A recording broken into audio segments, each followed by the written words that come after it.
If you are unfortunate enough to be watching this video, that means that you had either a sump pump backup, or you had water come through your walls, you had a dishwasher, or some sort of appliance that might have failed on you, and you now have water flooding your basement or another room in your house.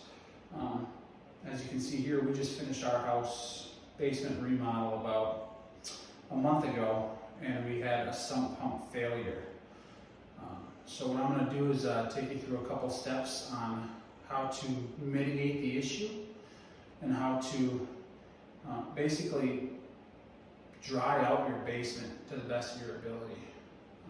We were lucky enough to have insurance to cover this loss, but I will go through the steps to dry out your basement and dry out your material so that maybe if you don't have insurance, you can minimize the loss to your material and your home, and hopefully save you some money in the process. So the first thing when it comes to your basement flooding is you want to make sure that you're safe. So you want to make sure that your electricity is going to be turned off, because you don't know what could still have power going to it and possibly making the water a little sparky. So make sure you turn your electricity off before you identify the issue and stop the water from coming in. Our issue was our sump pump failed on us. So what had happened was this clamp actually failed on us. And what that allowed the pipe to do was every time this cycled, it would slowly start to wiggle its way out. And eventually what had happened was it got so loose that when the sump pump cycled to push water out of the house, it actually escaped from this valve here and shot up and actually tripped our GFCI switch. So that shut the power to the sump pump off, which allowed the water to begin to backfill into our home. So once I identified this as the culprit, initially, I put my hand here while my wife ran and grabbed a screwdriver so I could tighten it back up. But once I got this back up and running and the power turned back on, it allowed this to start pushing water back out of our basement, and eventually, it started to come back here. From there, shot back up all of your water, your standing water, and then you can start to assess damage after you have all the water vacuumed up. As you can see in these pictures, we had water in roughly, I'd say, half of our finished basement and all of our unfinished portion of our basement. So we had a lot of shop vacuuming to do, but once that was completed, the first thing that we did was go get dehumidifiers and fans to start moving air, because the last thing you want in your home is mold. And mold needs moisture and time to grow. So the faster you can get after and start moving some of that air and drying everything out, the less chance of mold you will have. In this room, which is our workout room, we had about a quarter of an inch of standing water. Now, lucky for us, our drywall is floated off of the floor roughly a half inch, so our drywall is safe. But if you don't have that luxury and you have water behind your walls, what you want to do is figure out where your trim is, and beneath the trim you want to drill through to the pockets so you can get some air behind that drywall to start drying everything out. Luckily for us, our unfinished portion of the basement allowed access to turn fans on to dry everything out from behind, so we don't have to do that, but I'll show you how that works as well. So if you had your water creep up and start hitting your drywall to the point that your drywall is saturated, but it isn't above that 17% mark, I believe it is, how you're going to want to dry this out and allow air to get into the cavity behind your wall is you can just take a drill and underneath the trim you can just drill holes, drill a bunch of holes. It doesn't really matter if the trim's going to cover it, just so that behind this wall you're going to have air that's going to allow to circulate. Again, if you go to Lowe's or Home Depot, they have systems that essentially will blow air. You'll take a hole like this, you'll plug it in, and you'll blow air into the wall. You just want to make sure that you have enough holes for air to go in to every, I guess, in between each stud. So space your holes appropriately, and then you're also going to want to have holes for the air to be removed. So you want to, the pressure. So you want to be able to have release holes as well. So if you are unfortunate enough to have water go any further, you can also drill holes higher up to let air get into the drywall up there too. But again, if you've got more than 2 inches of water, the first step is for me would be to call a professional company, because that's going to be more than what any DIY person is going to want to do. Now the next step is going to be if you don't have insurance to cover this, our flooring insurance is going to total out simply because of the amount of flooring that was affected. But if you might have a smaller room and you don't want to make a claim, what you can do is pull your trim off and remove a couple sections of the floor, if it's a floating floor, to get the air essentially moving underneath it. When I turn these fans on and blow it, since I have this lifted up off the floor a little bit, it almost creates a balloon action, which lifted the floor up to allow for drying. Now why we did that is because we want to try to save as much of this floor as possible. So I let this dry out for about a day, simply because I didn't have time to start removing the floor. And if you don't want to remove the floor, I suggest getting air underneath it as soon as possible. Again, your dehumidifiers. And sometimes you might even be able to drill through your vinyl flooring. And there's systems you can use to connect to those drill spots to help get air underneath. But I opted to remove the trim and get blowers underneath this way, so that way everything could air out as appropriate.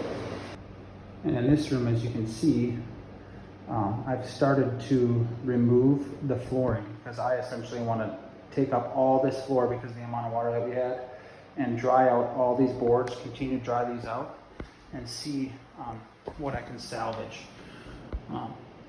When you're trying to see if you have LVP like I do, when you're pulling these up, you just want to be nice and careful. You don't want to ruin your locking mechanisms, right? If your locking mechanism is chipped or raised at all because of, sometimes these can swell up, it's just going to fail if you try to reinstall it. So make sure you pull your flooring up if you have that luxury, let it dry out, and then you can clean your boards and assess all of your, cracks and seams to make sure that they're going to be good to go. So like this one, as you can, I don't know if you can really see it, but this one I'm not going to want to use because the locking mechanism isn't fully intact. But just try to salvage as much material as you can if you have the luxury of being able to pull it up like we do. Because all we have here is time and projects, so this is just another project for us. I would recommend, if you want to piece it back together, I pulled it out and I just left the end pieces on each side, and I'll go through and I'll mark these so that way I know, this is the right wall. When we install it, we're going to install this way. So this will be piece 1, this will be piece 2, and then 3, 5, 7, 9, down the line. You just want to mark it so that way you can piece your puzzle back together as simple as possible. Unfortunately, you might run into some issues. When I finished my trim, I used a little bit of caulk at the seams to help it,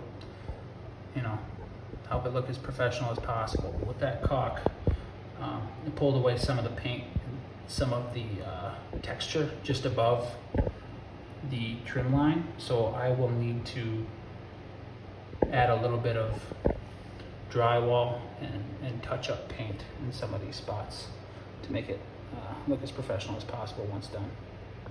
Now, once you have your floors up, all your pieces can begin to dry out. You want to figure out how to, I guess, stack your pieces in a way that allows airflow. I'm going to continue to have these fans and these dehumidifiers running for probably about a week to ensure that everything is dry. There are water gauges you can buy that will tell you if your drywall got wet, essentially. You can plug them into your wall. You'll want to get a baseline for this. You want to put it somewhere that you know water didn't contaminate, so you can get a base percentage of how much humidity and how much water is in your drywall. Then you're going to want to figure out along wherever the water hit, kind of what your water content is. If it gets up above that 17% mark, that's the danger zone, where you're really going to worry about mold. And at that point, I would suggest calling a mitigation company. You can have a mitigation company or a restoration company come out and start the process of just looking at what the damage is for you. And they'll tell you kind of what the percentage is in your drywall. Luckily for us, we didn't get above 13 anywhere. The only spot we had to worry about is behind here is our sump pump.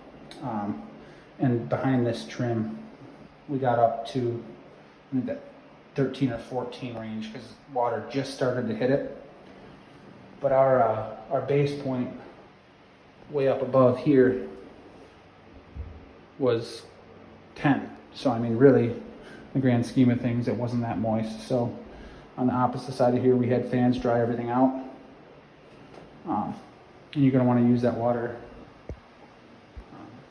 gauge. I guess I don't know what the actual name for the tool is, to make sure that the water in your drywall is dried out before you start reassembling anything.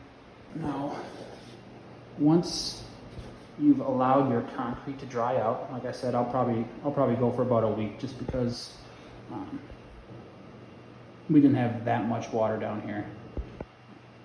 I'll let everything air out for about a week. And what I'm going to do is hit it with this mold control. So I'm going to put it on every single piece of vinyl that I pulled up. I'm going to spray underneath the drywall right there, on both sides, from the unfinished side and on this side, just to make sure that there's no possibility of mold to grow. Because what this does is it kills mold that is growing, and it helps prevent mold from coming back. So you're going to want to hit both sides of your flooring, your concrete, and anywhere really that got wet. Like I said, if you start creeping up into that 17% range, anything above that, you might have to start tearing out drywall. And I wouldn't recommend this if you've got that issue. But for us, very, very minimal in the grand scheme of things. So that's the next step. And then once you let your floors and your drywall and your flooring dry with this stuff on it, you're basically ready to start reassembling. So after I hit the floors with this, probably let it dry for a day, and then I'll be able to start reassembling what was lost. So I hope this helps. I hope this video helped you, and hopefully we only have to go through this once in our life. But thank you for watching, and if you have any questions, feel free to comment.